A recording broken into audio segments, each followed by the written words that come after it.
Welcome to Diplomatic Times, your most authoritative foreign affairs media channel, where we serve you with how Ghana is interacting with its diplomatic community and their role on the global stage. Ghana gained independence in 1987, same as this country, but for them it was a decade earlier. Today, it stands as the most populous country in the world and is a crucial partner in Asia and the Middle East. Recently, they reached an agreement with the EU and with the USA as well. From colonial rule to commanding international partnerships, that is the resilient story of India. But how is that story reflecting in West Africa and Ghana as well? That is why today I sit with the India High Commissioner to Ghana, His Excellency Shri Manish Gupta, to unpack the diplomatic relations between Ghana and India and also his diplomatic service in Ghana as well.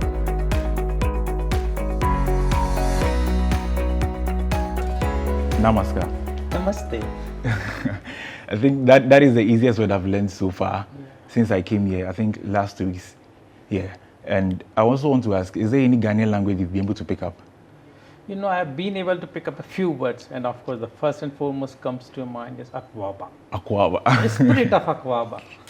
What about it to say? It means, how are you? That is in Chi. Okay. Yeah, so I think that is one of the most common words to also learn as well. Yeah. So you have a very good portfolio when it comes to your diplomatic service, spanning over 25 years, and you came to Ghana last year, if I'm right. Yeah, 2024, sorry, 2024 right now. 2024 January, I joined here. Oh, okay, you came to Ghana. I want to ask, how was your stay being in Ghana so far? I must say, you know, this has been a wonderful journey for the last 2 years. Okay.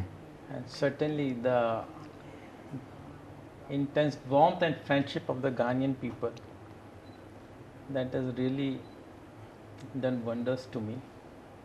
Coming here to this part of the world, this is my second assignment in West Africa. And when we see in our daily interactions with the average Ghanaians, we see this spirit of Akwaba. And it looks like, you know, Ghana doesn't merely welcomes you, it's a country that adopts you. Okay, I see. Yeah. So, since you came to Ghana, what is that common thing that you find among Ghanaians and Indians? I believe there's that one thing that you think, this thing is quite common between Ghanaians and Indians. They have that thing in common. What is that thing? Certainly, there are a couple of similarities. One, of course, is our social structure. Okay. One thing I observe here, you know, Ghanaians always have a deep respect for the elders.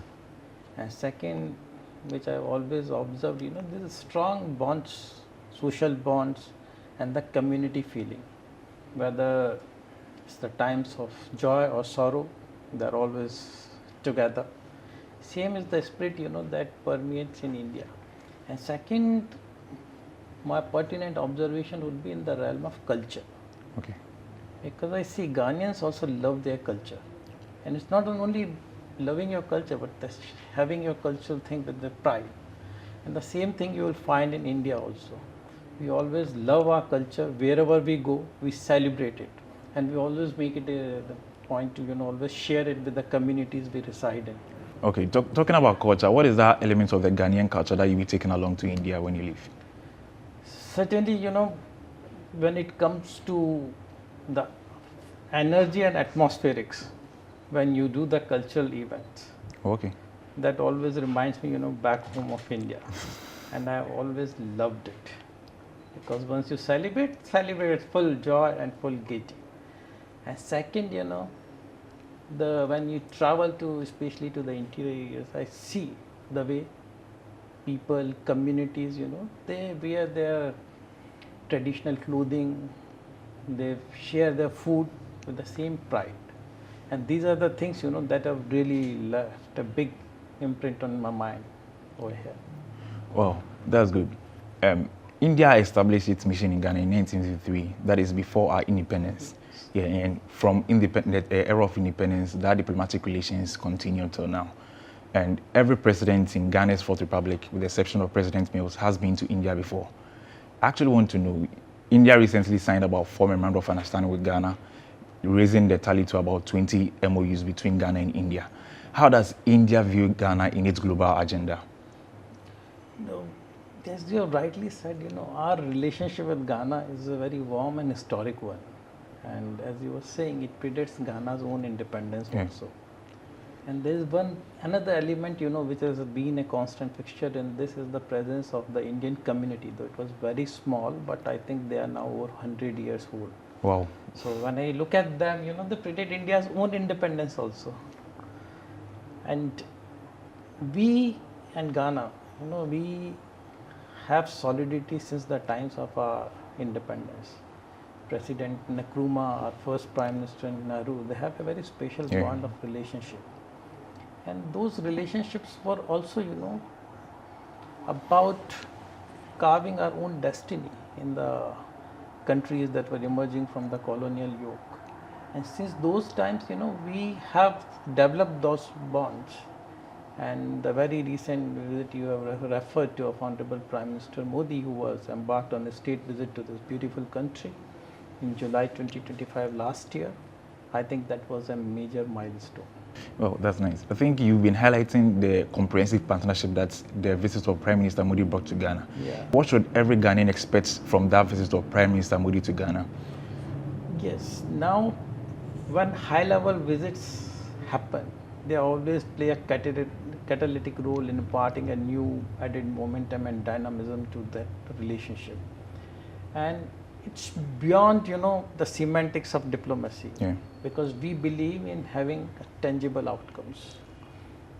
So first thing, when I came here 2 years ago, we looked at the ongoing development cooperation capacity building efforts with Ghana, and we realized, there is a strong resonance of India's capacity building programs in this country. And we do in two ways. One is, the professional capacity building programs that we offer, to professionals, people in the government service, those who can't spare much time, but they can go for a few weeks to couple of months. And second, we do, through the higher education, because in India, we always have high premium, on the education, because we believe this is an investment you do for the future. So there also we have fully funded Government of India scholarships for the Ghanaians for undergraduate, postgraduate and doctorate programs. So during Honorable Prime Minister's visit, the first big tangible outcome was, we thought, especially on the capacity building side, we must be doubling whatever slots we offer to the Ghanaians. And I'm happy to share with you, this year we offered 500 fully funded GOI slots. Wow. The second major outcome, especially when it comes to the ordinary Ghanaians, was, we thought how we can further deepen this trade, investment and development partnership. And that was, how we can further enhance trade and investment ties between India and Ghana. And I'm very happy to share with you, during the last 2 decades, if I go a little back, we have close to 900 odd projects over here with $2 billion worth of investments. And this year itself, you should see the trade, because a part of this is, Ghana is on an economic rebound. Under President Mahama, Ghana has done exceedingly well. And, you find this reverberance back home in India also. And what one big great thing after the Prime Minister Modi's visit was, there was a greater awareness and very high visibility about Ghana in India also. That means larger Indian businesses, larger Indian investors, looking at Ghana, making this country as a base. So our trade this year is quite robust. In fact, if I may say so, it has even defied my own expectations. Wow. Last year our trade was $3 billion, and now we are just less than 9 months into the Indian financial year, and it has crossed already $5 billion.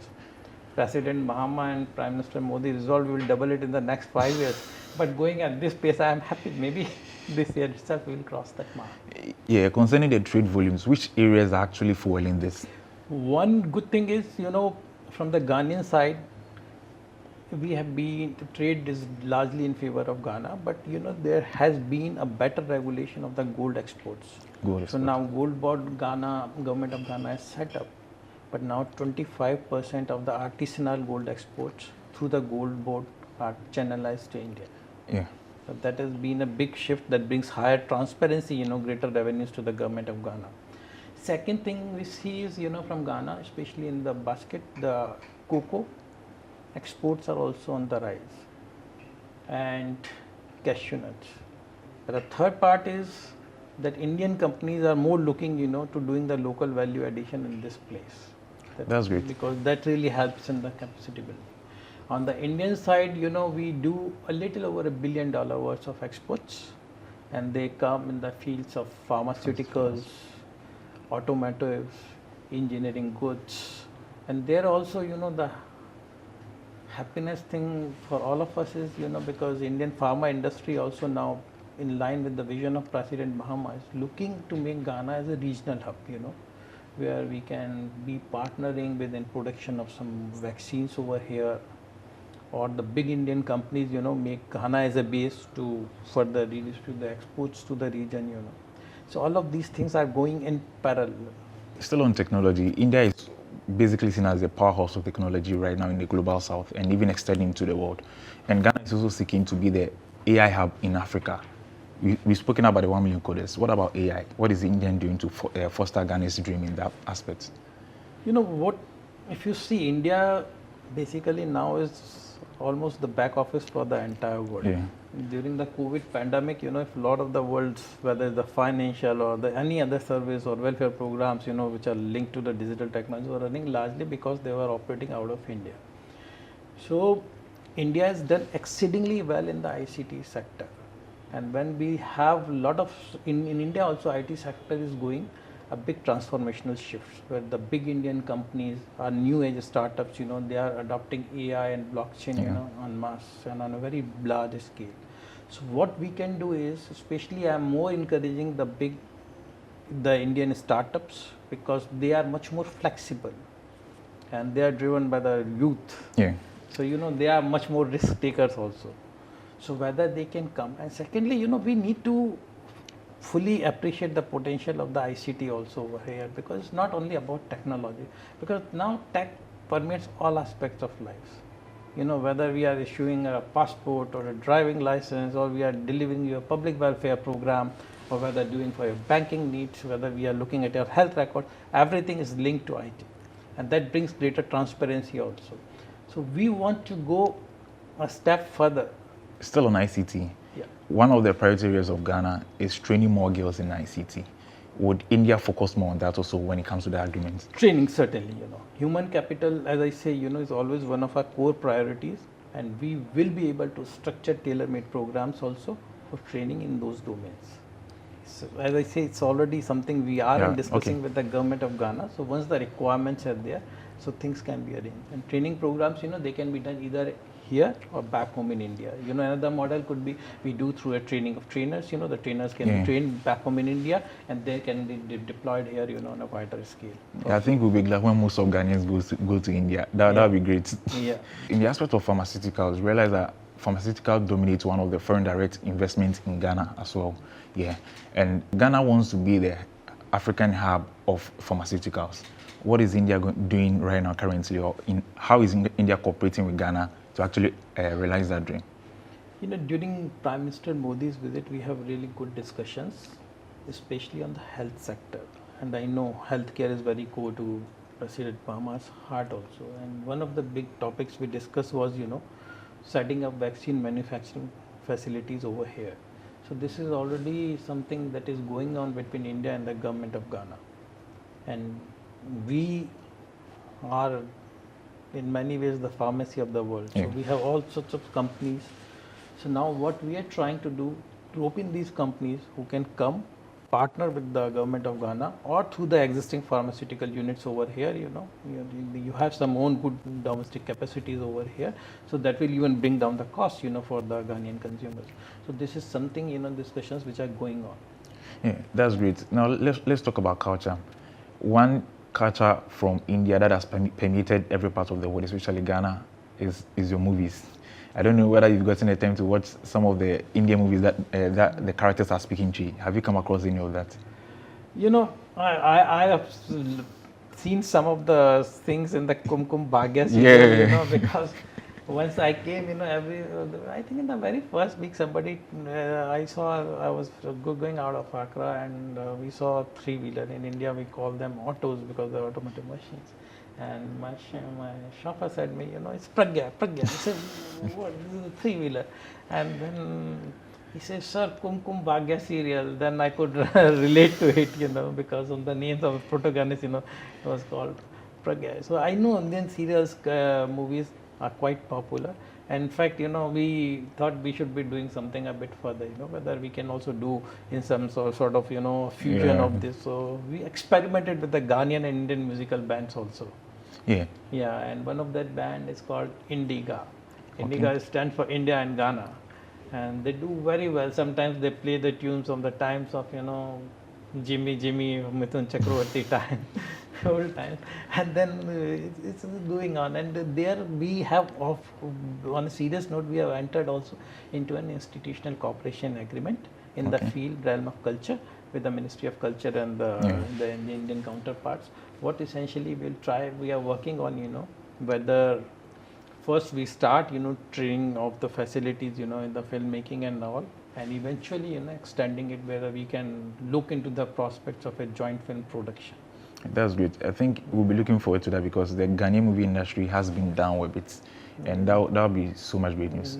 Looking at your portfolio, I realized that you had a think tank, a migration think tank. Yes. Yeah. And Ghana has a visa waiver agreement with India, that is for diplomatic and service passport holders. Yes. Part of this is our own degree of comfort, with the various geographies because of our historical patterns of migration and being in democratic country, so we feel much more willing, to share our culture, to integrate with the local, assimilate with the local host communities. So some of these things have really, you will find a lot of Indians here in this, what I could call it, middle or lower level management space also.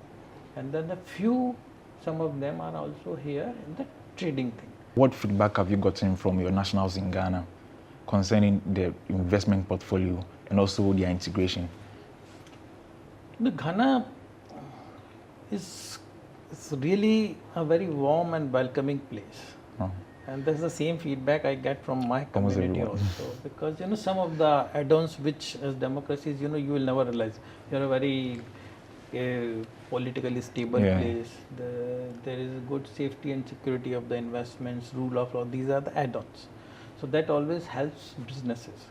The second part is, which all the developing countries are working in various capacities, is the next generation framework of agreements, Because if you want to rope in investment from any other part of the world, you need bilateral investment promotion and protection agreements, social security agreement.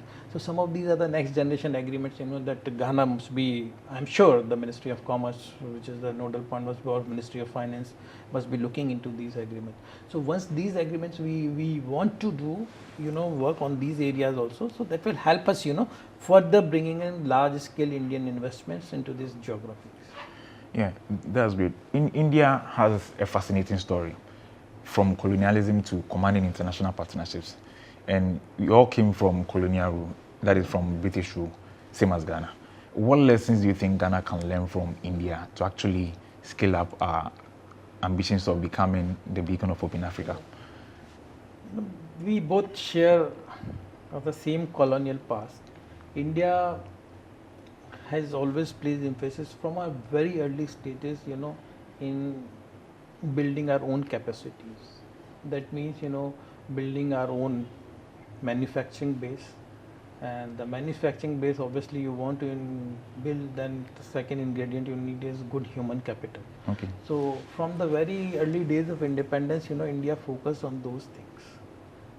And that explains, our capacity building programs also, because like here in India is, we have this general philosophy, what we call it, the Vasudhaiv Kutumbakam, whatever, it's a community thing, and it is part of the natural Indian conscious, whatever you have, you want to share with the rest of the world.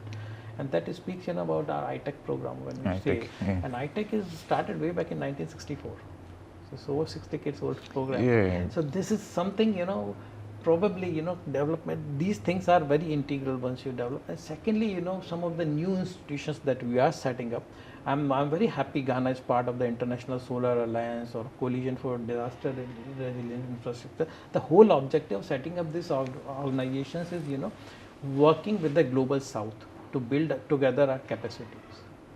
And especially in the solar sector, because Solar Alliance is not about just merely looking only as the solar energy as one factor, but in the Ghanaian context, really I have pushed them, you please look into the agriculture applications of the solar power, because Ghana needs them the most. When you travel to the northern plains, if I travel, I've traveled there quite a few times, and reminds me of the Gangetic plains of India. These are full of agricultural potential, but then I am always told, you don't have irrigation facilities. Less than 4% of Ghana's land is irrigated. But then you have very ideal solutions because your water table is quite high. So you need just solar water pumping solutions. Or secondly, we can look into the rooftop solar also, because everywhere sending the grid electricity is not a very easy, financially not a viable option there. You have off-grid solar. So a lot of these things are there. So Ghana and India can really work together in some of these emerging sectors. And I believe, apart from the traditional riches which Ghana is endowed with, the good mining resources, Ghana can be the food basket for the region also. You can be the regional hub for the services sector also. And the emerging areas, especially the solar and ICT, Ghana should be focusing probably a lot more. And there we would be willing to share our experiences also. Oh, that's great. So I'd like to take a breather over here. When we come back, we'll talk more about his experience here in Ghana. Thank you.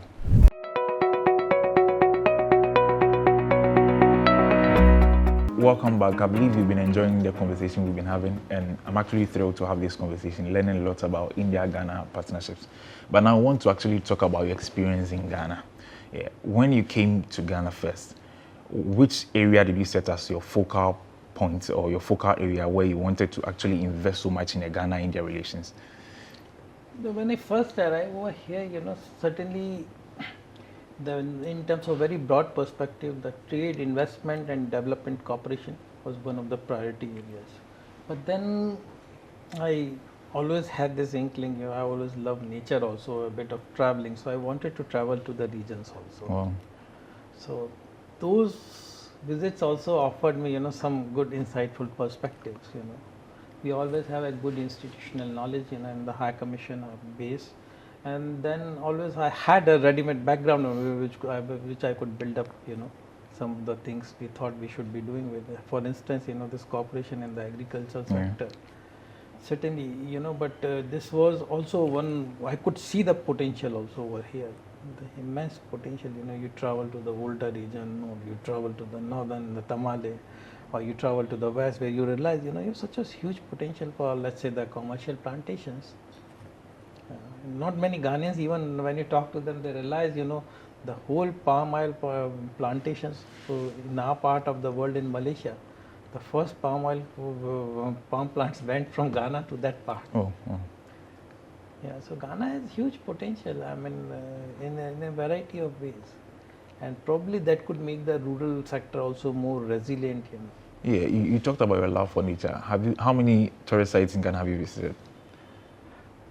I love nature, so as I said, I love traveling. So Volta is one of my really, I would say, one of the favorite places, because I love the serene Volta environment and the mountains. So I've been to Mount Afajato. Wow. Climbed. How was the climb? Climb was good. It was because I love hiking, so I've done a fair degree of hiking in my earlier assignment in Australia also. So we thought, because it's not very high. It's not very high. Of course, but the climb is, sometimes it goes up 45-degree incline, and we did on a rainy day, and I still love it. It was beautiful, we could go on the top and you could see the borders across Togo, and it's just tropical. It's a paradise. Do you think Ghana should invest in the hiking experience? Yes, the Volta region is really fit for ecological tourism, and it reminds me back home, our Indian state of Kerala. If anyone of you would have been to over there, you will realize Ghana just resembles the Indian state of Kerala. And there, if you see, we have the ecotourism industry, which is unparalleled. And the serene backwaters, in Kerala, you will find lots of houseboats. Wow. We have spice cultivations. Then we do tea and coffee plantations. And if you are in Kerala, it's called the God's own country. And once you are in Volta, it always gives you the same feeling, We are blessed with a wonderful nature, and certainly, Ghana must look forward to preserving its own nature, because the real gold is the environment, the nature. That's what I feel. And then I have traveled to Western region also, because Okay.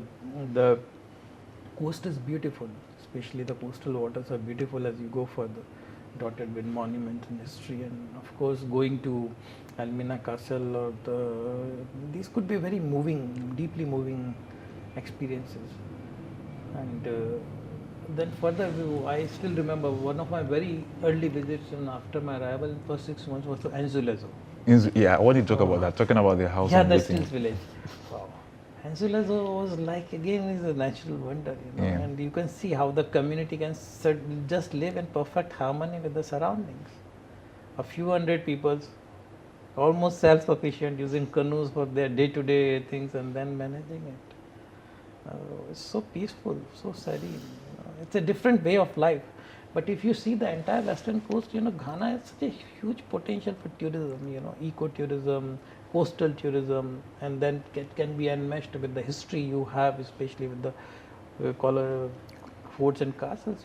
Anybody going to the Cape Coast Castle or the Elmina Castle and other small castles also, and the river estuaries where Pra meets the Gulf of Guinea. I mean, Ghana has a lot to go on the tourism sector, and probably there's huge scope also, because tourism sector, as you know, it generates quite a lot of jobs also. Yeah. That's great. Talking about the forts and castles, would India lend a voice to Ghana in the call for reparations?